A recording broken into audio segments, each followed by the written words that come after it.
Bueno, vamos a ponernos creativos, vamos a suponer que nos vamos de vacaciones. ¿Qué les parece el plan? ¿Bien o no? ¿Bien o no? Unos le metieron toda la actitud, otros están así como serios. Tranquilos que de camino todo puede mejorar. ¿Listo? A ver, vamos a organizarlos. La cuestión es que solamente hay intención, no tenemos organizado nada. Entonces, ¿qué hacemos? ¿Qué hacemos? ¿Qué es lo primero que organizamos? Ayúdeme, por favor. Supongamos que lo único que hicimos fue decir, vamos de vacaciones. ¿Qué hacemos ahora? Uy, hay varias ideas. Aquí ya están alistando maletas. ¿Qué más?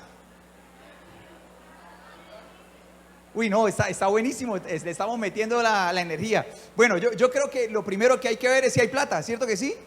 ¿Sí o no? Toca ver la plata, ¿cuánto hay? ¿Verdad? Porque si no, ¿verdad? Y con eso sabemos qué tanto podemos hacer. Entonces revisamos si hay platica, a ver cuántos somos. A ver, 1, 2, 3. Bueno, somos bastante. Entonces miramos a ver cuánta platica hay. De acuerdo a la platica que hay, ¿qué más? ¿Qué otra decisión necesitamos tomar? ¿A dónde vamos? ¿Cierto que sí?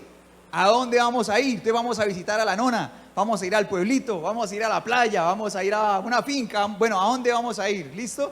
Organizamos el destino, organizamos el tiempo, dependiendo también, la platica juega en todo, ¿verdad? Entonces, dependiendo de la platica, sabemos si puede ser paseo largo, puede ser paseo más cortico, todas esas cosas. ¿Qué más organizamos? ¿Qué vamos a hacer? ¿Cierto que sí? La lluvia no me está colaborando mucho para oírlos, pero yo me imagino qué dicen ustedes, yo supongo, yo empiezo ahí a inventar. Bueno, la agenda, ¿cierto? La agenda, ¿qué vamos a hacer? No que sea una camisa de fuerza, pero tenemos posibles planes, entonces decimos, bueno, van a ser tantos días, podríamos hacer esto, podríamos hacer aquello. Llevamos como algunas ideas principales.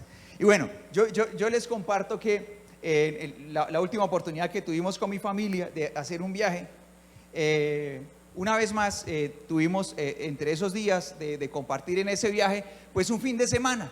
Ahí pasamos en esos días, justo pasamos por sábado y domingo. Y en sábado y domingo hay una cita a la que estemos donde estemos, hemos decidido nunca faltar. ¿Alguien se puede imaginar cuál cita es? ¿Cuál cita es? Ir a la casa de Dios. Entonces, bueno, justamente resultó en esta última ocasión que estaba el domingo en la mañana alistándome para ir a la iglesia y me estaba poniendo los zapatos. Por eso me senté, porque me estoy poniendo los zapatos, y justo cuando me estaba poniendo mi zapato derecho llegó una pregunta a mi interior, y la pregunta fue: ¿por qué vas a la iglesia?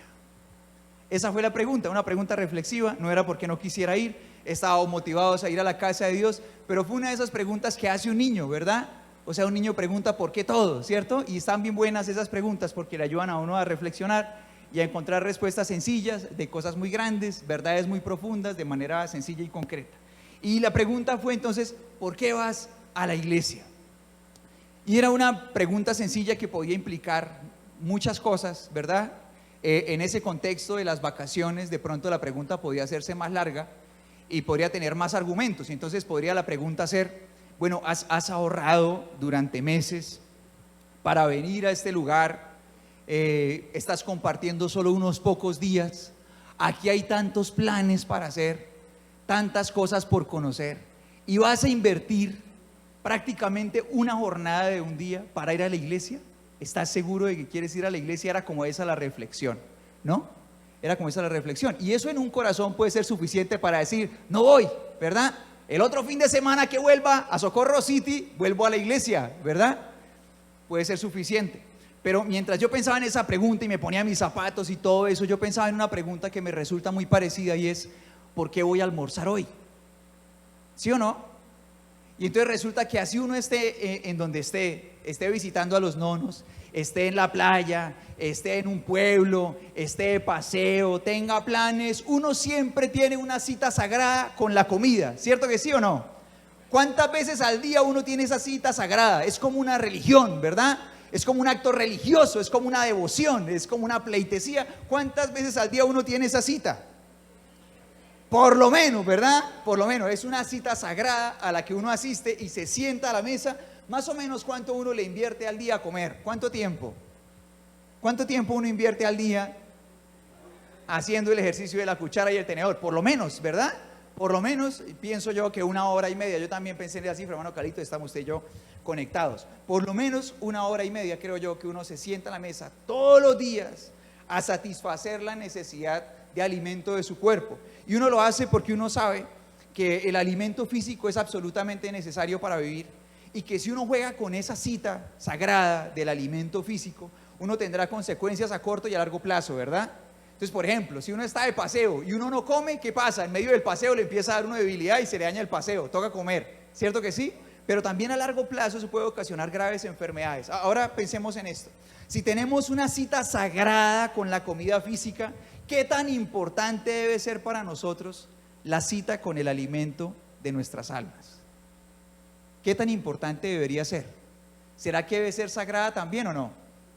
Ahora, si yo soy disciplinado con el alimento físico y juiciosamente me levanto y hago mi desayuno y juiciosamente voy al almuerzo y juiciosamente, bueno, hago las comidas que cada uno haga, ¿será que necesito ser disciplinado con el alimento para mi alma? ¿Necesito serlo o no? ¿Qué podemos responder? Si me esfuerzo por el alimento físico, ¿será que debo hacerlo por el alimento espiritual? Pensemos en la actitud que le metemos a la comida. Ahora, si yo soy consciente de que mi cuerpo desea esa carnecita asada, ¿sí la puede ver? ¿Sí se la imagina? ¿Sí se imagina ese corte jugoso de carne asada que tengo aquí? ¿Sí se lo imagina? ¿Con qué le ponemos? ¿Papa o yuca? A ver, los fans de la papa, alcen la mano los fans de... Uy, por allá los dos. Los fans de la papa, los fans de la yuca. Ush, está equilibrado, vean. De hecho fueron como más los yuqueros, ¿cierto que sí? Fueron más los yuqueros, qué miedo. Bueno, no, pero bien, yo que soy papero, bien para mí. Bueno, le ponemos la papa, la yuca, el ají. Si somos conscientes de que el cuerpo desea ese alimento, esa carnecita asada, necesitamos ser conscientes de que nuestra alma desea un encuentro con Dios. Nuestra alma necesita encontrarse con Dios. Y cuando tú y yo somos conscientes de eso, vivimos lo que dice el Salmo 92, versículo 12. Te pido que lo leas conmigo en voz alta, está aquí en pantallas. Yo te pido que por favor en voz alta leamos la palabra de Dios. Dice, pero los justos florecerán como palmeras. ¿Y se harán cómo? Se harán fuertes, dice, como los cedros en el Líbano. Dice, trasplantados ¿a dónde? A la casa del Señor. Dice, florecen en los atrios de nuestro Dios. Dice, incluso en la vejez, ¿qué pasa? Aún producirán fruto, seguirán como verdes y llenos de vitalidad. ¿Cómo te parece este texto bíblico? ¿Quién vive todo esto?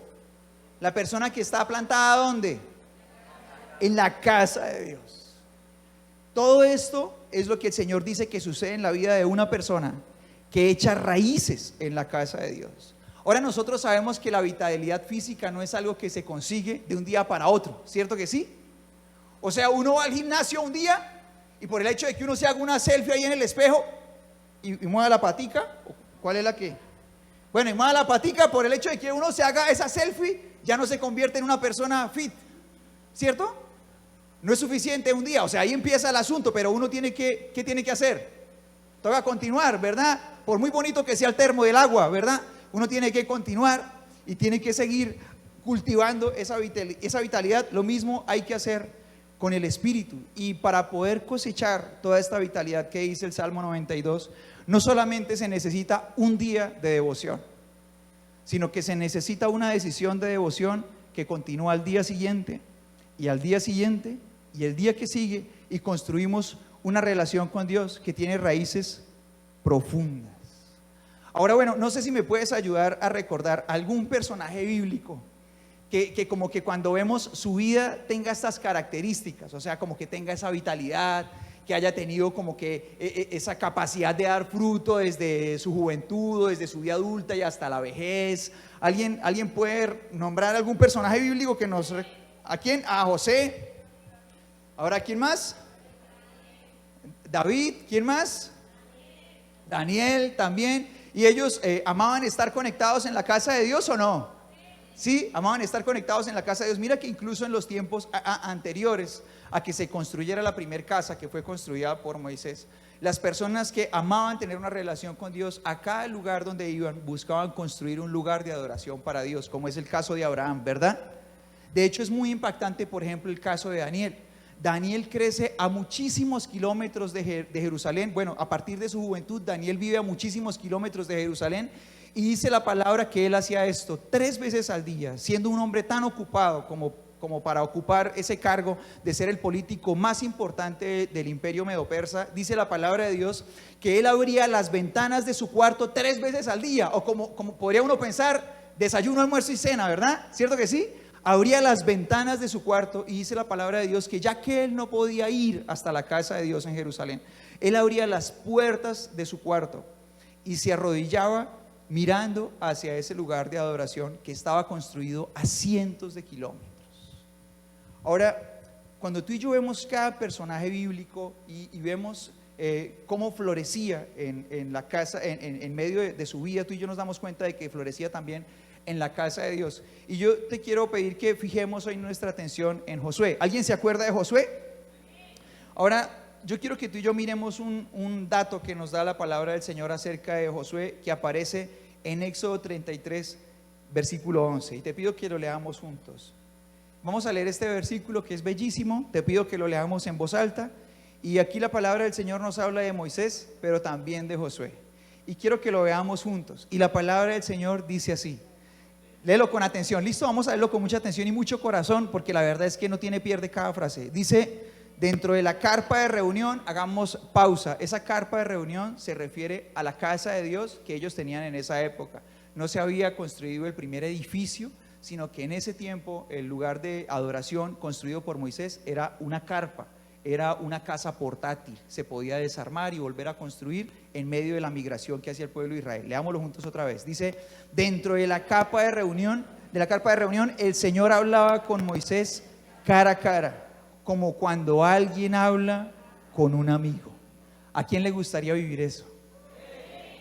A mí esto me conmueve muchísimo. Yo hoy hablaba de esto con mi esposa y cuando llegábamos a este momento, era inevitable conmovernos, pensar en esto.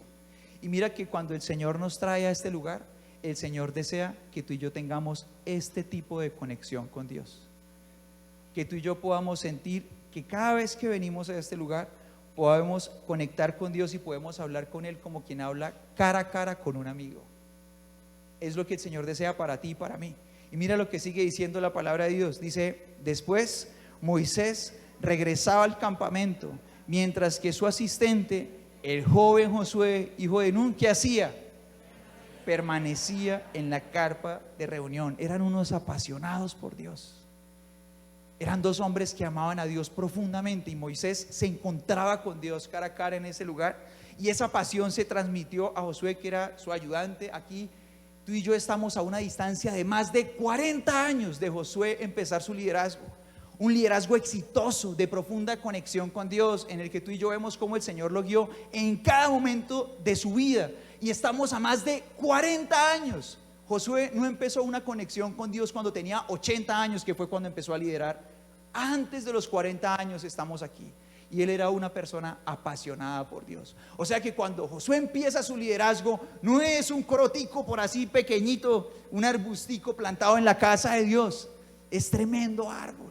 Si tú y yo tomamos el Salmo 22, con tremendas raíces. O sea, no tiene una relación frágil con Dios. No es alguien que se acerca a Dios a hacerle una plegaria ocasional. Es alguien que conoce a Dios cara a cara. Y tú y yo lo vemos acá.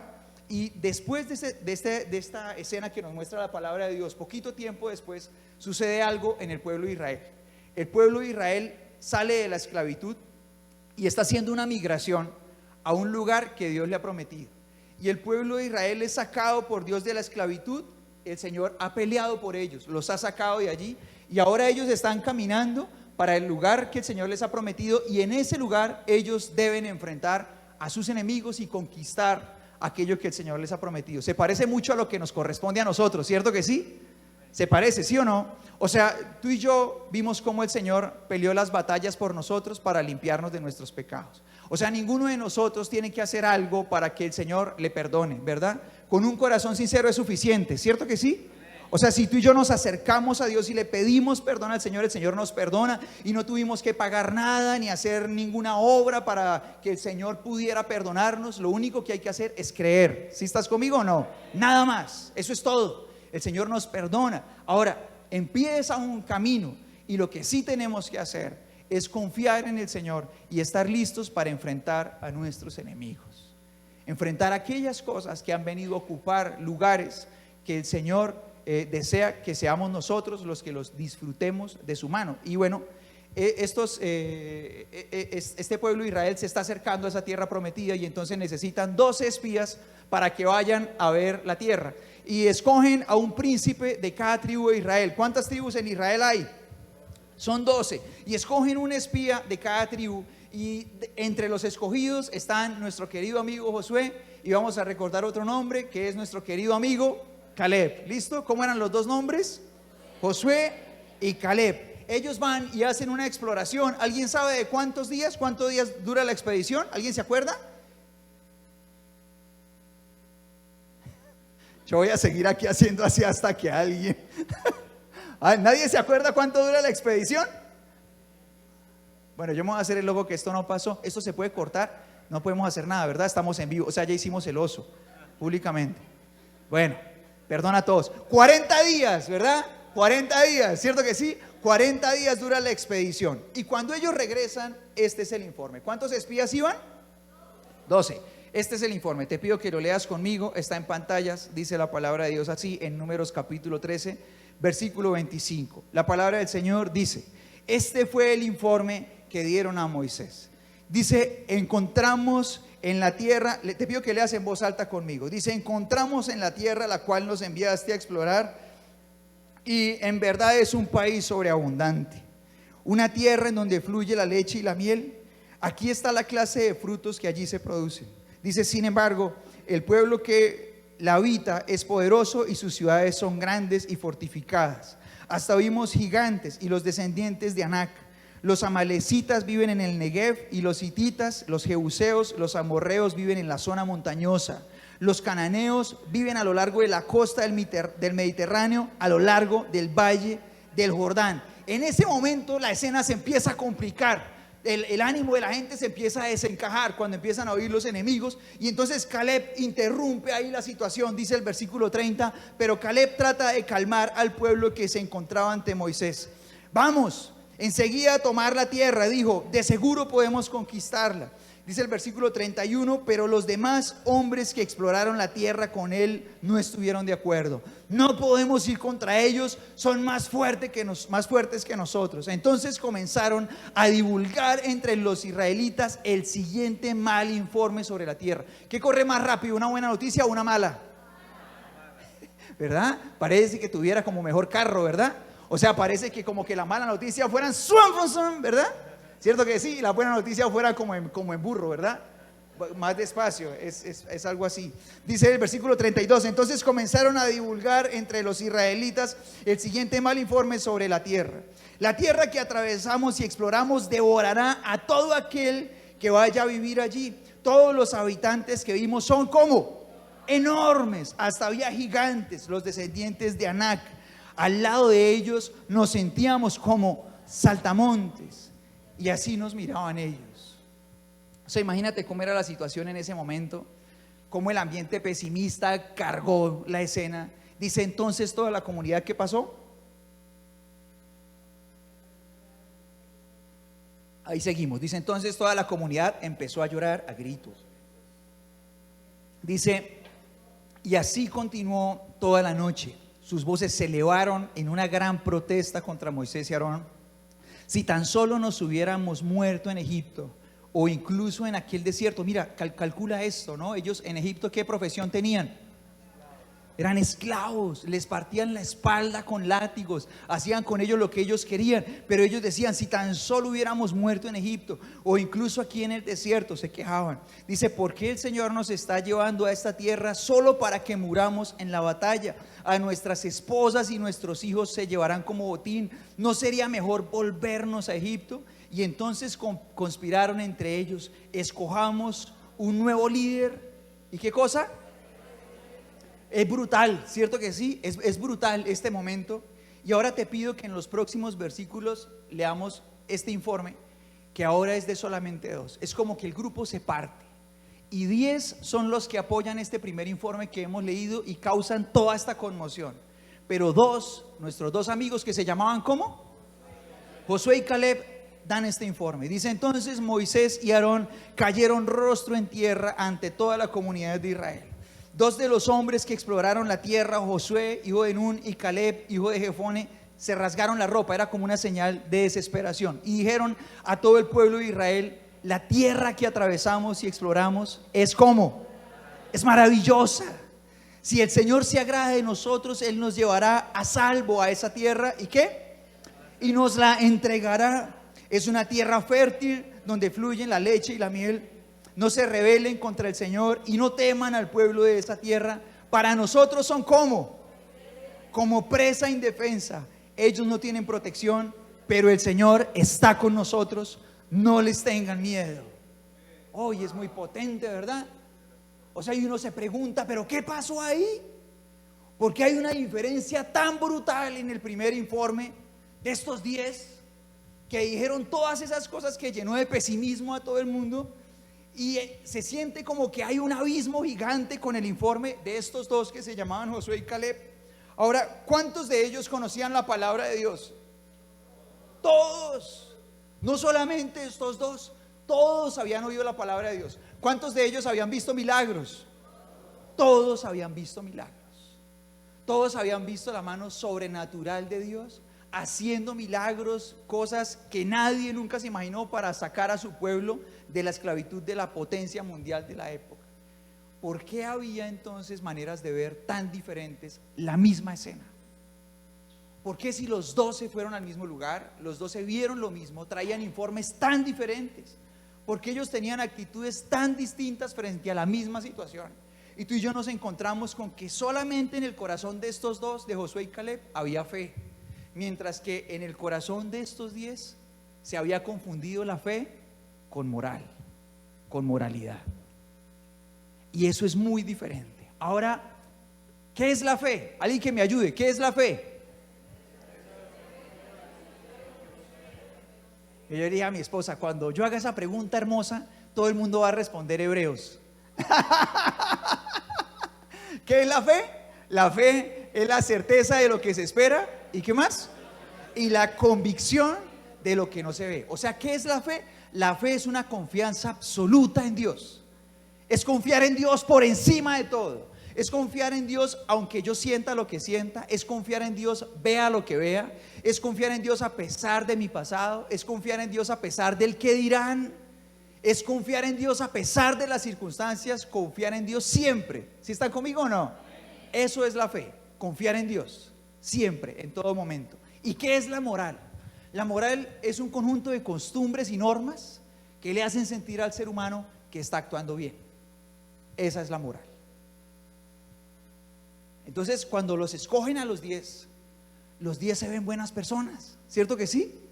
Y entonces, si nosotros pensáramos, bueno, ¿cómo funciona el corazón de cada uno?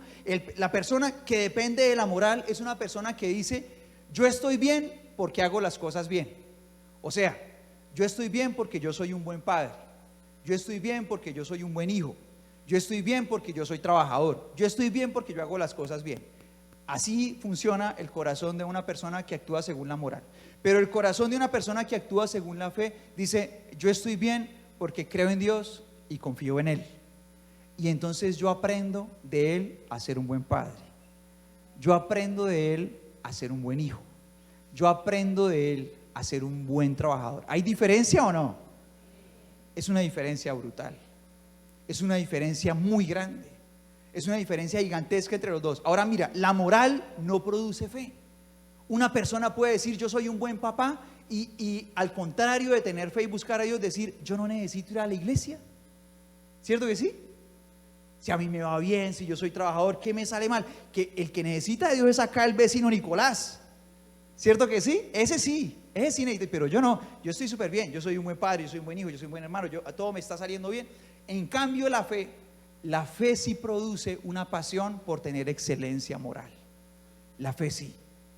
Cuando yo creo en Dios con todo mi corazón, yo tengo una pasión por ser una persona que tiene una moral excelente. Así como dice la palabra de Dios en 2 de Pedro 1, del 3 al 10, pero no lo vamos a leer. No lo vamos a leer, pero yo te lo dejo para que tú lo puedas leer. ¿O será que lo leemos juntos? Bueno, está bien, leámoslo, no me aguanté. Vamos a leer 2 de Pedro 1, del 3 al 10. Y te pido que leas esto en voz alta conmigo. Dice: mediante su divino poder Dios nos ha dado todo lo que necesitamos. ¿Qué más dice? Para llevar una vida de rectitud.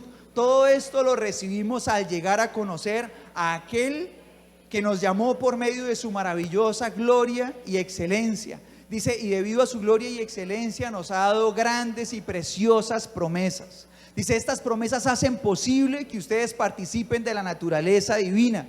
Dice, y escapen de la corrupción de este mundo causado por los deseos humanos. En vista de todo esto, ponle mucha atención, dice, esfuércense al máximo por responder a las promesas de Dios. Dice, complementando su fe, ¿con qué cosa? Con una abundante provisión ¿de qué? No es al revés, ¿cierto que no? ¿Sí están conmigo? No, puedo pedirle a producción que por favor dejemos ahí el pantallazo anterior. Dice la palabra del Señor que debemos complementar nuestra fe ¿con qué cosa? Dice, con una abundante provisión de excelencia moral. Es el orden correcto. Al contrario, las cosas no necesariamente funcionan. ¿Y qué dice la palabra del Señor? Te pido que sigamos ahora sí. Dice, la excelencia moral con conocimiento, el conocimiento con control propio, el control propio con perseverancia, la perseverancia con sumisión a Dios, y la sumisión a Dios con afecto fraternal, y el afecto fraternal con amor por todos. Dice, cuando crezcan de esa manera, más productivos y útiles serán en el conocimiento de nuestro Señor Jesús. Dice la palabra del Señor, dice, pero los que no llegan a desarrollarse de esta forma son cortos de vista. ¿Y qué más? Dice, y ciegos, y olvidan que fueron limpiados de sus pecados pasados. Dice, así que amados hermanos, esfuércense por comprobar, dice, si realmente forman parte de los que Dios ha elegido. Hagan estas cosas, ¿y qué más? Y nunca caerán. Ahora, antes de salir estos 12 hombres, antes de irse de viaje, todos se veían buena gente, todos se veían súper bien, todos se veían iguales, como puede pasar con cualquier persona. En los tiempos de calma, como que todo el mundo puede parecer buena gente. Las verdaderas diferencias se hacen evidentes cuando empezamos a enfrentar gigantes. Y cuando enfrentan a los gigantes, entonces es que los 10 de este lado empiezan a mostrar sus verdaderas convicciones, y los 2 de este lado las empiezan a mostrar también. ¿Cuál es la decisión de los 10 de este lado? Los 10 de este lado dice, preferimos ser esclavos a enfrentarnos a nuestros gigantes. Nosotros preferimos tener techo, comida y trabajo y seguir siendo esclavos a enfrentar esas batallas que hay por enfrentar. Yo prefiero mi vida así, yo prefiero eso, sin importar que ellos estaban llevando y ellos estaban deseando esa esclavitud no solo para ellos, sino para su familia también. Pero los de la fe escogieron confiar en Dios y enfrentar a sus gigantes y llevar a sus familias al propósito de Dios para ellos. Ahora yo te quiero hacer una pregunta. ¿Puede pasar esto hoy? Que un corazón esté confundido entre una vida de conexión con Dios y una vida de excelencia moral. O sea, que una persona confunda el cristianismo y piense que es buen cristiano porque es una persona que tiene excelencia moral, en lugar de ser una persona que tiene conexión con Dios. Son cosas muy diferentes. Lo que pasa es que en primera instancia se ven muy parecidas. Se ven muy parecidas. ¿Sí está conmigo o no? Se ve muy parecido. La cuestión es cuando el asunto se pone difícil y estamos en asuntos críticos. Por ejemplo, ¿cuáles gigantes se pueden enfrentar hoy? Porque tú y yo hoy no salimos a la calle y no nos viene a enfrentar un tipo de casi 3 metros con una armadura y una espada de tamaño familiar, ¿verdad? Pero sí enfrentamos otros tipos de gigantes. ¿Como cuáles? Un gigante puede ser pues los problemas que enfrentamos en la vida cotidiana, ¿cierto que sí? Y cuando tú y yo vemos cuál es nuestra actitud en medio de los problemas de la vida cotidiana, tú y yo, como dice la carta de Pedro, podemos ver en medio de cuál grupo estamos nosotros moviéndonos. Y la palabra del Señor dice en Santiago capítulo 1 que cuando enfrentemos diferentes problemas, lo que eso debería presentar para nuestro corazón como ocasión, debería ser una oportunidad de alegrarnos mucho. ¿Cómo te parece eso? Eso es una locura, ¿cierto que sí? Es muy difícil pensar que en un momento difícil uno tiene una oportunidad para alegrarse mucho, pero dice la palabra del Señor, porque en medio de los momentos difíciles la fe tiene una oportunidad de ser probada, y cuando la fe se pone a prueba la constancia, que es algo que dice la palabra del Señor que es absolutamente necesario para caminar con Dios. En cambio, cuando un problema hace que una persona sea como una ola, que un día es apasionado por Dios, pero si la está pasando mal, ¿qué pasa? Ya no amo a Dios tanto, entonces es como una ola. Entonces un día, yo necesito un favor de Dios, me acerco a Dios y voy a la casa de Dios, voy a la iglesia, pero cuando las cosas pues ya como que no lo ameritan, me devuelvo.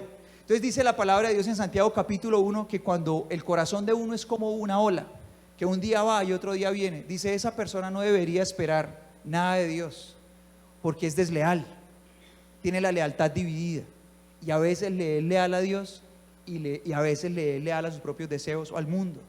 Esa persona debe entender que está desconectada de Dios. Así que cuando enfrentamos esos gigantes de los problemas, tú y yo podemos reconocer si de pronto estamos aquí confundiendo el hecho de estar conectados con Dios con solamente preocuparnos por ser personas con buena moral, o si realmente estamos buscando estar plantados con todo nuestro corazón en una relación con Dios profunda. Otro gigante, por ejemplo, bien importante puede ser las diferencias con los demás. ¿Alguien se acuerda de la historia que está en Mateo 18 que se llama los dos deudores? ¿Alguien se acuerda de eso o no? ¿Sí? ¿Se acuerda de eso que se llama los dos deudores? Ahora, la palabra del Señor nos muestra en esta historia un corazón que quiere ser perdonado, pero que no está dispuesto a perdonar. Ese es un gigante tenaz.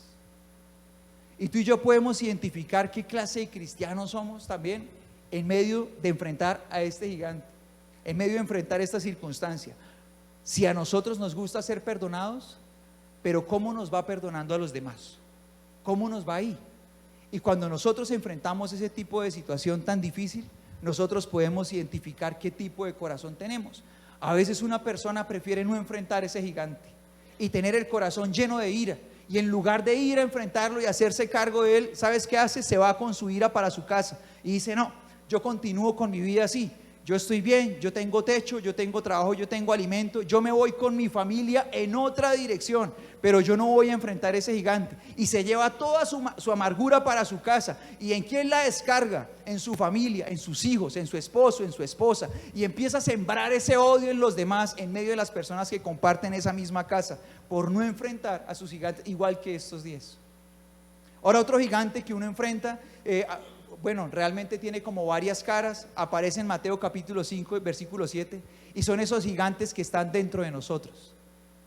Porque los enemigos más grandes de nuestra vida no están por fuera, están por dentro. ¿Sí están conmigo o no? Los enemigos más grandes no son otras personas.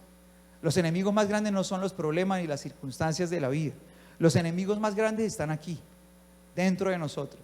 Ese conflicto interno que cada uno de nosotros lleva y que es una batalla que cada uno debe enfrentar. Y cuando enfrentamos esa situación, cada uno de nosotros nos podemos dar cuenta de cuál es la verdadera intención de nuestro corazón, si somos de este lado o de este lado. Y allí en Mateo 5, por ejemplo, el Señor nos habla del enojo. Y por ejemplo, en cuanto a la moral, había allí una misma situación en esa sociedad que la que puede pasar en cualquier corazón hoy. Una persona podía decir: yo soy una buena persona porque yo no mato a nadie. ¿Sí pasa eso hoy o no? ¿Sí pasa eso hoy o no? ¿Sí está conmigo o no? Entonces una persona podía decir: no, pero si yo soy buena gente, yo no le hago mal a nadie, yo no mato, yo no robo. Todo eso se decía, ¿verdad? Entonces el Señor decía: está bien, tú dices yo no le hago daño a nadie porque yo no mato, pero tú ¿cómo hablas? ¿Tú te enojas con tu familia? Porque si tú te enojas con tu familia y tú los tratas mal, tú eres igual de culpable que la persona que agrede físicamente a otra persona. Y entonces ahí es donde hay una gran diferencia entre la moral y la fe, porque de pronto uno puede parecer buena persona con los demás porque uno no ha matado a nadie, pero delante de Dios, si uno es un enojón, uno tiene varias cosas por solucionar. ¿Cierto que sí? ¿Sí están conmigo o no? ¿Sí están conmigo? Ahora, otro gigante que aparece allí en Mateo 5 al 7 son las pasiones sexuales. Y entonces, por ejemplo, en ese tiempo del Señor Jesús, muchas personas decían: yo soy un hombre sexualmente íntegro porque yo nunca me he acostado con otra mujer o con otro hombre que no sea mi esposo o mi esposa. Y entonces el Señor les decía: tú puedes decir eso, pero es que realmente la pureza del corazón no está en el acto físico que se hace o no se hace, sino que empieza en los pensamientos. ¿Será que eso se nos aplica para nosotros hoy o no? Eso aplica para nosotros hoy. Y mira que moralmente delante de la sociedad uno puede parecer una persona muy fiel. Cualquier persona puede parecer una persona fiel, pero el Señor sabe exactamente el estado de nuestros deseos, el estado de nuestros pensamientos, el estado de nuestro corazón. Y es por fe que tú y yo podemos enfrentar esos gigantes que viven dentro de nosotros y que nadie más ve. ¿Sí están conmigo o no? Otro gigante que aparece ahí es la mentira. Y entonces en ese tiempo la gente para justificar lo que decía y quedar siempre bien, entonces juraba: yo le juro por Dios, yo le juro por tal cosa, yo le juro, para cubrir su verdadera conciencia y buscar siempre quedar bien con sus propias palabras. Y el Señor les dice: no, o sea, tú puedes quedar bien delante de la gente diciendo yo juro, yo juro, yo juro, pero el que sabe si dices la verdad o no es Dios. O sea, lo que tú debes hacer es decir sí, si es sí, y no, si es no. O sea, tu palabra debe ser suficiente para decir la verdad, porque si tú eres una persona que ha enfrentado ese gigante de la integridad, tú debes decir las palabras que son verdaderas y nada más. Ahora, ¿eso se aplica a nosotros o no? Y allí en Mateo 5 al 7 aparecen más gigantes como la crítica, aparecen más gigantes como la dependencia de la apariencia de los demás, y como ese gigante de la religiosidad, de creer que estamos bien con Dios porque hacemos ciertas prácticas. Y el Señor nos dice: hasta allá te lleva la moral, a conformarte con creer que eres un buen cristiano solamente porque pareces serlo, pero la fe nos lleva a ir a ese lugar secreto y abrir nuestro corazón delante de Dios. Ahora mira, una vida de fe no es una casualidad. Cuando estos dos hombres llegaron a ese momento de su vida, y estos 10 hombres llegaron a ese momento de su vida y dieron cada uno su versión de los hechos, lo hicieron de acuerdo a lo que cada uno tenía en su corazón. No fue una casualidad, era una consecuencia de lo que había aquí. Y cuando yo tomo la decisión de vivir una vida de fe, yo tomo la decisión de empezar a construir una relación con Dios con raíces profundas. Ahora yo quiero cerrar este momento y quiero invitarte a orar mostrándote un texto bíblico que me parece precioso y que está en Josué capítulo 14, versículos 13 y 14. De hecho, te quiero pedir que nos pongamos de pie y que lo leamos juntos de pie.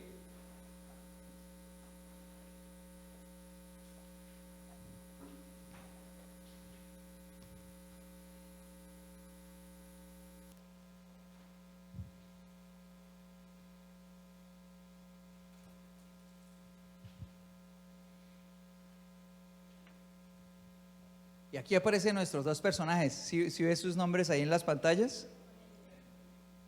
Ahí aparecen los dos. Lo que pasa es que ya no son jóvenes, ahora son viejitos. En la primera escena aparecían jóvenes, robustos, con su cabello oscuro y sus barbas oscuras, y mejor dicho, con su piel tersa y suave. Aquí ya aparecen llenos de canas, vigorosos igual, porque eran gente que el Señor llenó de vigor hasta el último día de sus vidas, pero llenos de canas y con varias arrugas en su cara también. Y dice la palabra del Señor así, dice: entonces Josué bendijo a Caleb. Ya no están en el desierto, ya no es una misión de espionaje, ahora están en la tierra prometida y han conquistado el lugar de las promesas de Dios.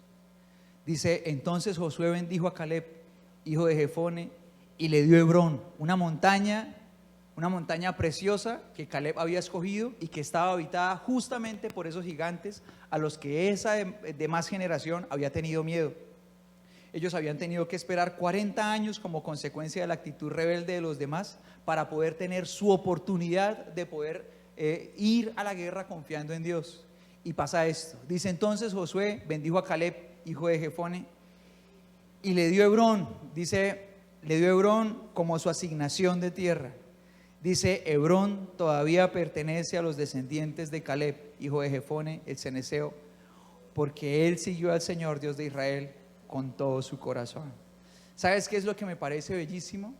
Que este hombre, con su corazón lleno de fe, no solamente vivió él mismo el propósito de Dios para su vida, sino que llevó a toda su familia y a su descendencia a ese mismo lugar. Y sus hijos y sus nietos y sus bisnietos, y sabe Dios hasta qué generación, disfrutaron de vivir esas promesas de Dios por un hombre que decidió creer en Dios de verdad con un corazón apasionado. Que no solamente era alguien que decía: sí, yo soy israelita y sí, yo igual. No, era alguien que creía en Dios por encima de las circunstancias, que estuvo dispuesto a vivir para Dios, a confiar en Él. Él llevó a su familia hasta allí. ¿Sabes qué pasó con los otros 10? Llevaron justamente a toda esa generación a morir en un desierto. mientras que los demás tuvieron que esperar el tiempo oportuno para poder ahora sí conquistar las promesas que Dios había traído para ellos. Cuando tú y yo tomamos una decisión de vivir plantados en una relación con Dios poderosa, tú y yo no solamente decidimos por nosotros, sino también estamos trayendo consecuencias a nuestra casa.